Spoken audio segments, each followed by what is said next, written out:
How are you feeling? You got John Riggs here at your service, checking out some great games from Capcom today for the NES. Now, I counted 35 games from Capcom for the NES, so we're going to rank all of them. Capcom had a ton of classics, some really great games on there, but you also got to remember some of those early Capcom games were pretty glitchy, pretty buggy. We'll see what happens in this list. If you want to play along, you can use the same tier maker I'm using, linked in the description below. Well, we're going to start off with 1942, which is a great shooter in the arcade, but when they ported it to the NES, a lot of these early Capcom games for the NES, we liked them because they were there. It was the arcade version. You could play them at home. But looking back on them now, some of them, I mean, I don't know, man. It's hard to say. They're still good, but they could have been a lot better as far as like programming goes, you know? But 1942 wasn't bad. I'll put 1942 as C tier. The sequel, 1943, I thought was a lot better. It was so similar, but still just a few things to make it better, like your power-ups. You can shoot your thing along the way if you want, more firepower or a different kind of firepower or something like that. Big fan of 1943. And instead of doing the loop-de-loop, this one you make like the thunder crash, and it kind of kills all the ships on the screen and stuff like that too. To me, 1943 is B. Adventures in the Magic Kingdom, I just covered this on some underrated NES games. I'm a huge fan of Adventures in the Magic Kingdom. No idea why you don't wear the Mickey Mouse ears in this game. You wear a cowboy hat. You should have been the Mickey ears. Why? I don't know. Lost opportunity, I guess. Maybe it's not that they couldn't get the rights. They're in the Magic Kingdom. Right? The Mickey Mouse is in the game. A lot of fond memories of this game. I like the multiple ideas. Like there's the driving part, there's the action part, there's the even taking the quiz, stuff like that. I like this game. I'm gonna put this one as an A. Bionic Commando was super cool. Capcom, for the time, took some great arcade games and made completely different games at home for the NES. And we're going to cover some of those in this video, and we're going to start it off with Bionic Commando. We're in the arcade. It was this very linear, level 1, level 2, level 3, while this one is more kind of open world. You can go places and go back to them and stuff like that, get your different weapon upgrades. Makes the game last longer, and I appreciate that. And Bionic Commando, as much as I love the arcade game, I may like the NES idea of the game even more because of the exploration. Still, though, there's no jump button because you have your little bionic claw arm thingy. It's still fun, though. I like this game quite a bit. I'll put this one as B. Capcom's Gold Medal Challenge 92 is their answer to a track and field game. They couldn't just call it the Olympics. It was not sponsored or endorsed by the Olympics, but is very much so Olympic-based, where they had, like the track and field. I mean, they had, like, the running and the hurdles, and they even had, like, weightlifting and stuff on this. There are a lot of variety. So if you're a big fan of track and field, this would be kind of a go-to alternative, I suppose. It's fun, but it wasn't for me, but it's still good. I mean, I almost want to put it as a D tier only because I didn't really play it much, but it definitely deserves to be higher on the list. I'll put it as I'll put it as C at least.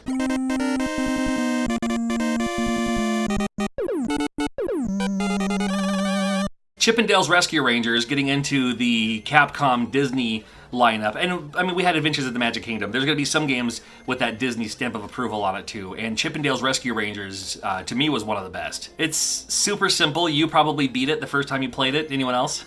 I didn't. I wanted to take my time with this game, so it actually took me a few days to go all the way through, because I also wanted to go through all the levels and all that, and a fun game, 2 players simultaneous, gotta love that about this game. Can't say enough good things about this game. My quick story about this game is my sister, when she moved to Seattle, was just like, gave me a call and was like, hey, I'm going to Toys R Us, is there anything you need? And we didn't have a Toys R Us at the time.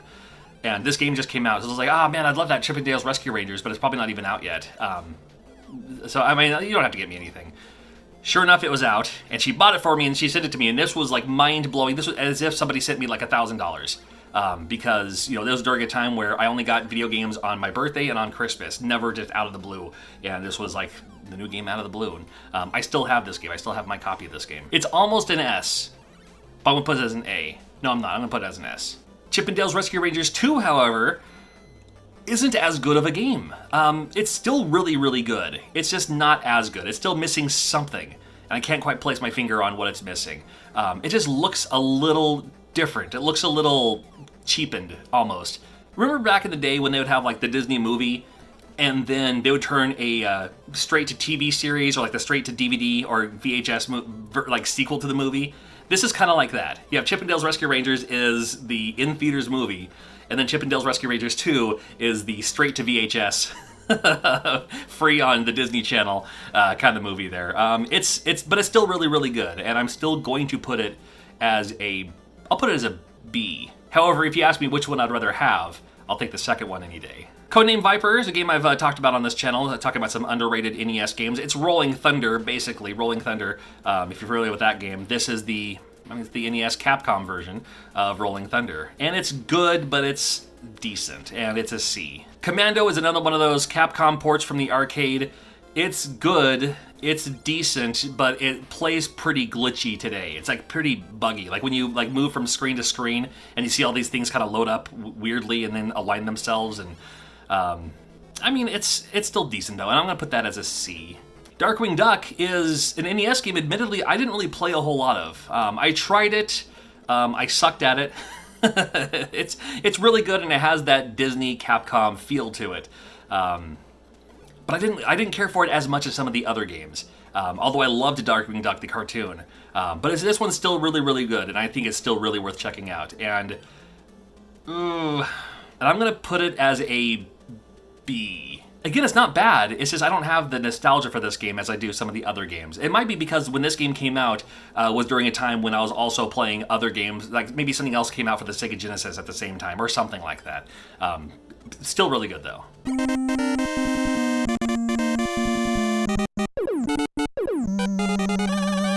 Destiny of an Emperor, you talk about an underrated RPG for the NES. Great soundtrack, great idea. It takes place during like Han Dynasty type era, and I like the fact that like instead of just having hit points, you have soldiers, and like each hit point is basically one soldier. I thought that was a fun idea for the time. I'm not a big fan of turn-based RPGs, but I had a lot of fun playing Destiny of an Emperor. And there's a great sequel that came out in Japan that never came out in America, but there's a translation for it if you want to look it up.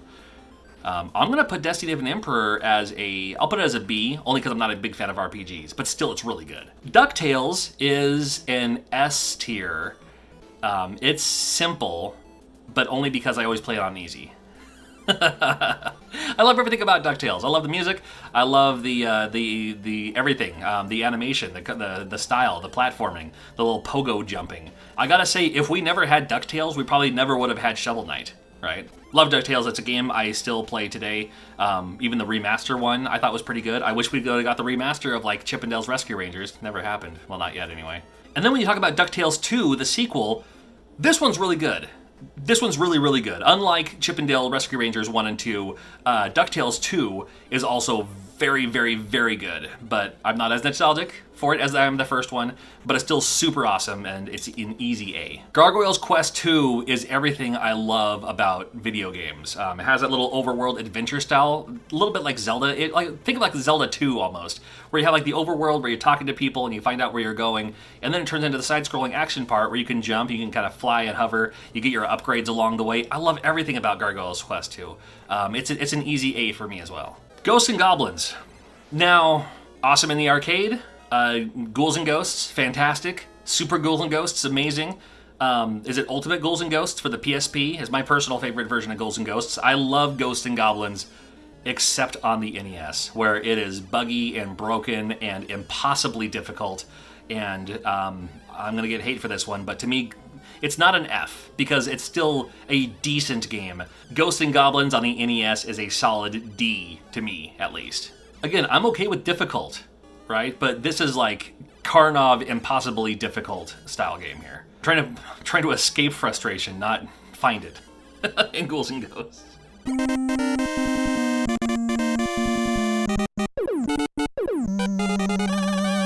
G.I. Joe, well, they made two G.I. Joe games for the NES. They one from Taxon, which I like more than the Capcom version, but there is a Capcom version. And I think the same team made both games, just Taxon released one of them, Capcom released the other one. And the one from Capcom is really, really, really good. Again, I don't have the nostalgia goggles for it, but it's still really good, and it's a B for me. Gunsmoke is another arcade game coming to the NES, and they did the best they could with it. I don't mind the button. The button's a little weird. Like the A button, B button shoots diagonally one way, but push them both and you shoot, completely in front of you. And it's really good, but it still has that classic Capcom from arcade feel that a lot of these Capcom games had, pre-90s. I don't know. It's a C for me. Legendary Wings is pretty neat. You have that overworld flying style, and it's a decent shooter. I mean, it's okay. It has a different look to it, so instead of like, I like the fact that instead of like fighting, alien spaceships or airplanes like in other shooters, this one has kind of almost like a mythology to it. So that made it fun for me, and I'm a big fan of Legendary Wings. And then every once in a while it goes to like that side-scrolling mode where you can go inside things, and pretty cool. It's all right. I'll put it as a C though. I know I put it over. It should be like an A or a B, but it's still, I don't know. It's a C. It feels like a C to me. The Little Mermaid is a fun game. I like The Little Mermaid quite a bit. I don't know, for some reason I always kind of figured The Little Mermaid was a Disney movie made for like little girls. Like that was the demographic for it. But it's still a great film. And I mean, it's okay to admit for me today, some 25, 30 years later, that I love The Little Mermaid from Disney, and I love the video game too. And to me, the NES game is an A. It's just fun. It's just fun and colorful, and I love it. Little Nemo the Dream Master is my go-to answer for when somebody says, "Hey, what game would you like to see remade and remastered on today's consoles?" And my go-to answer is Little Nemo the Dream Master. I absolutely love this game. I love the idea that you could like go inside different animal suits to get you to the next level and progress your game and all that. Love the music to it. I mean, it's Capcom. It's Capcom, at its soul here. And huge fan of Little Nemo the Dream Master. Unfortunately, because of the licensing, we'll probably never see a sequel. We'll probably never see a remastered or an update or anything. But I still love this game a lot. And I will put it as an S tier because I love this game all too much. It's just I love everything about it, and I wouldn't change anything, except for making a sequel.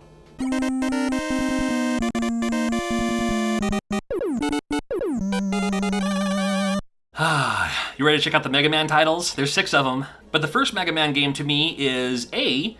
It has that difficult, it's probably the most difficult game of all the Mega Man games because you don't get the E-Tanks, there is no password, you have to get this weird gun that they don't really talk about to actually beat the game. There's a part that you can't pass without it, but they don't really tell you that. You just have to figure it out on your own or have a friend or, Nintendo Power or something tell you. Big fan of Mega Man. An even bigger fan of Mega Man 2, which is an easy S tier game for me. I absolutely love Mega Man 2, still do today. I even love the box art for it. And Mega Man 3 is also an S tier. I absolutely love Mega Man 3. Has a better story and introduces a Proto Man, finally. I'm more nostalgic for Mega Man 2, so I love Mega Man 2 more, but Mega Man 3 is just, I can't get enough of this. It's fantastic. Mega Man 4 is really, really good. I kind of want to put it as a B tier, because it's Mega Man 4 out of the 6 of them is my least favorite, but they're all really good. So I gotta put Mega Man 4 as an A tier. Mega Man 4 to me was getting to that point where it's like, you already did Mega Man 3, you're good, you're done. There's nothing else you can do. And they came out with Mega Man 4, and I was like, well, all right, I'll check it out. And then they came out with Mega Man 5, which is great. Mega Man 5 is an S tier game for me. Introduces, the twist. I'm not going to tell you what the twist is, but Mega Man 5 has that twist to it. And wasn't Mega Man 5 and 6 were the fan-submitted robots games, weren't they? At least in Japan. Yeah, Mega Man 5 is really good. And then Mega Man 6 I will put as an A tier, because it's also really good. But that's when it starts getting into like more stuff too, where it's like, at first it was one thing to introduce like, hey, now you can slide in Mega Man 3, great. And then Mega Man 4, it's like, hey, now you can boost up your power shot. And it's like, okay. And then more and more, and it's like, dude, hold on, let me get accustomed to what I have going on now. I'm getting too confused here. Too many things are happening, but they're still really good. Can't go wrong with any of the Mega Man games.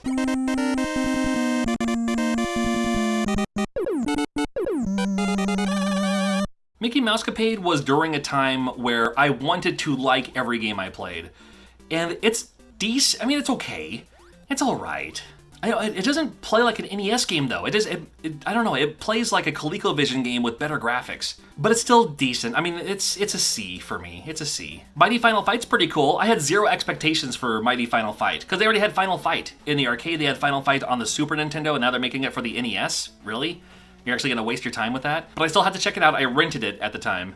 And I see no flaws. It's actually a really decent beat 'em up. I wish they would have had more of these style games, back when the NES was just kind of finding its growth and everything. But it's good. I'm going to put it as Again, I want to put it as an A because it's that good, but I'm not as nostalgic for it. So I'll put it as a B though. Section Z was in the arcade, it was linear, and then when it came to the NES, you had to choose your own route, and you didn't know which one was going to go somewhere. Sometimes you would move forward, and then sometimes you'd go back levels, and it's kind of a mediocre shooter, and then sometimes you have to go back levels, and I'm putting Section Z as a D tier, sorry. Street Fighter 2010, which apparently happened 10 years ago, I don't remember any of this. It was called Street Fighter, and this was during a time when we already had Street Fighter 2 in the arcade. And here's Street Fighter 2010, and you play as a guy named Ken, and it's not at all like Street Fighter. It's just like some futuristic, little, each area takes place in its own area, and you have to shoot some enemies and kill the boss and move on. And I don't know.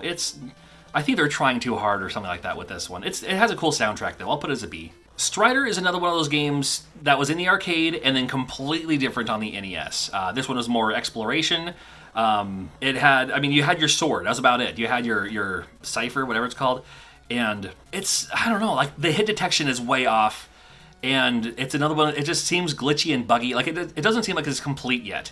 You know what I mean? It doesn't seem like it's actually done yet, and like doing the triangle jump was almost impossible. But I still played it a lot, and I still like it a lot. And it's not an A. I'll put it as a B though.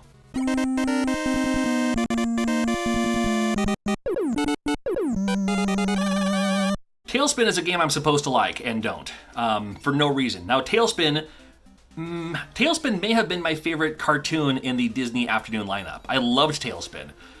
But the shooter was just, and it was, again, during a time when I think Super Nintendo was already out during this time, and you're just like, you're wanting more than it is, and that's all you're getting. A little bit like Darkwing Duck, and I didn't care for it at all. It's not a bad shooter, I just didn't care for it. And is it a D tier? It's a D tier, good lord. It deserves to be a C tier, but I'm putting it as a D tier. I think I had my hopes, I think I had way high expectations for this game, and I just didn't care for it. Trojan, another classic Capcom game ported to the NES. How many of these are we gonna have? We have several of them on this list. And again, it breaks that cardinal rule where up is jump. You have one button is your sword, one button is your shield, until you lose your shield and it turns into a kick, and up is jump. And it kind of makes sense for this game, that up is jump. It kind of makes sense, but not enough to have that weird button combination. And even in the arcade, I didn't care for it. But it's not terrible, I just didn't care for it. It's a C. Willow, one of my favorite movies of all time, and an awesome, that Legend of Zelda style is my favorite genre of all time. So when they had Willow from Capcom in a Zelda style, it was all, all the things I love in life put into one little package. It was like my needful thing of video games. And I'm a big fan of Willow, and I'm putting Willow as an A tier.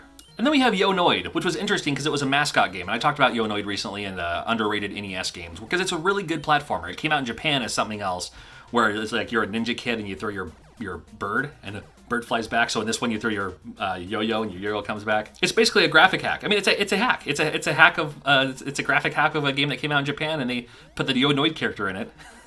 and they sold a bunch of copies. It's a long game too. If you're actually played all the way through it, there's a lot more levels than you would probably realize in this game. Because it deals with pizza, because it's Yo-Noid. Yo-Noid was the Domino's mascot. I like the fact that at the end of the level you have to do that weird pizza eating challenge. It's almost like a card battle, but with pizza eating. I don't know. I'm a fan of this game, and I'll put it as a B tier.